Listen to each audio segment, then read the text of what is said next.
Министерот за внатрешни работи Оливер Спасовски соопшти дека еден дел од структурите на МВР добиле задача да направат позавен извештај за собранието за еден ден со резултати кои би одговарале на поединци во министерството.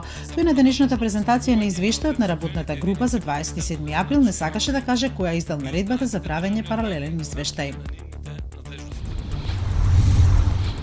Новата влада наследила само 6,5 милиони евра на буџетската и 209 милиони евра на девизната сметка пари од евроврзницата.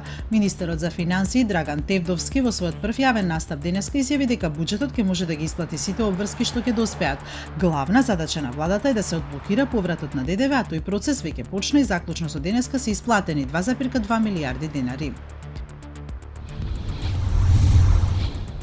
20 држави на Европската унија ќе формираат обвинителство кое ќе води истраги за криминал кој им штети на финансиските интереси на Европската унија. Седиштето ќе биде во Луксембург, а тоа значи дека нема да се води истрага за ист случај во повеќе земји членки. Помеѓу земјите учеснички се и повеќе земји од нашиот регион како Бугарија, Грција, Хрватска, Словенија или Романија.